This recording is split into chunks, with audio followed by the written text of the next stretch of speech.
It became a major story weeks ago when an armed man decided to investigate a D.C. area pizza place for himself. This man right here, he carried a rifle into a pizza parlor and then fired it at the floor. Media is telling you the entire story is a hoax or fake news. But what does that even mean?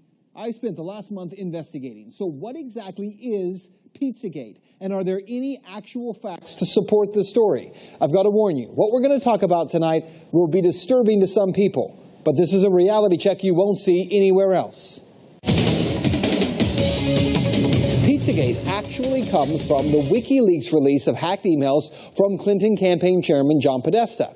In all, WikiLeaks dumped around 50,000 email messages, and it was from those emails that the claims that John Podesta may be part of a child sex trafficking ring come from. Now, to be clear, not one single email in the Podesta emails discusses child sex trafficking or pedophilia.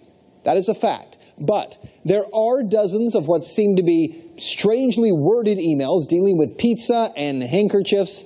Self-described online investigators say that those words in the emails about pizza and the talk of handkerchiefs is code language used by pedophiles. So how did a D.C. pizza parlor get pulled into the story? Well, again, read any mainstream report, and they indicate that Comet Ping Pong Pizza was somehow linked to this fake story and has no relation to anyone involved. But the truth is, that's not true either. What media is ignoring is that the Comet Ping Pong Pizza place is actually referenced in the Podesta emails at least a dozen or so times, and that the owner of that place, James Alfantis, is a friend of John Podesta. He was actually named, this is kind of strange, by GQ magazine as one of the top 50 most powerful people in Washington. Yes, we're talking about a pizza parlor owner. Now let's talk facts here. There is no solid evidence that Comet Ping Pong Pizza is being used to run a child sex trafficking ring. But there are some very strange connections between Comet Ping Pong Pizza and a second pizza place 2 doors over, Besta Pizza, and the accusations of pedophilia. Now, this is where things start to get strange when you research this story.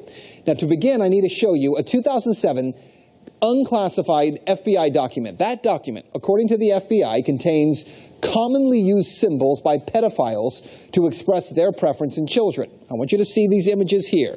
These are the images. Notice this one on the end, the triangle. That image signifies something called boy love. The pizza place next door to Comet Ping Pong Pizza, Besta Pizza, well, this was their logo until only a few weeks ago. Clearly, you can see that the Besta logo actually contains the same image, I'm going to show you again, as that boy lover image. Interestingly, after Pizzagate investigators pointed this out, Besta Pizza changed their logo, and there it is now. They removed the triangle. Also, Comet Ping Pong, owned by Alfantis, is the place where a number of performance artists perform regularly. 2 of the groups that perform there, who you can see advertised, by the way, on this Comet Ping Pong poster, include a group called Heavy Breathing and another group called Sex Stains. Well, if you check out the YouTube videos by these bands, Heavy Breathing has songs that do joke about pedophilia, and the band Sex Stains has a video that includes, and you see it right there, that same boy lover symbol. It's nearly identical to the one that the FBI does say is a pedophile code symbol for boy love. As I said, there are some strange things there. As for the owner of the pizza place, James Alfantis, well, he was one time in a relationship with David Brock, who ran Media Matters for America.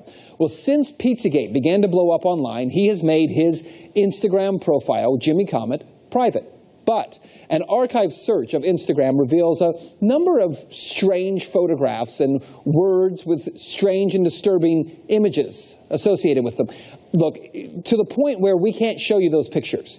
We're not even going to describe them to you because some viewers would find it too disturbing to share on TV. Now let's talk about the Podesta brothers, because remember, it was John Podesta's email that was hacked. In those leaked Podesta emails, John Podesta talks about his close relationship with Dennis Hastert, the former Speaker of the House, who was recently sentenced to 15 months in prison for abusing boys years ago.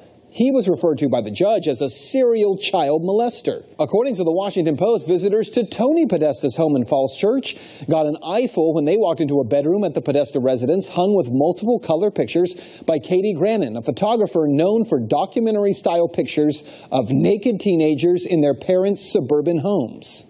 And to be clear, that just begins to scratch the surface of how strange some of this stuff is. And bear in mind, we can't get into a lot of the real details of it because of the limits on broadcasting this on television.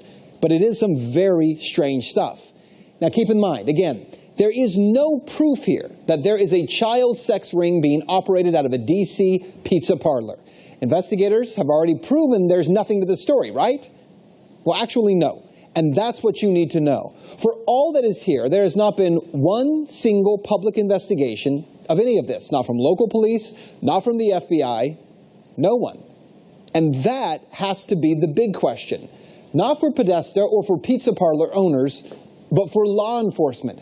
Based on what may be or may not be here, the big question is, why hasn't any investigation taken place? That's Reality Check. Let's talk about it on Twitter.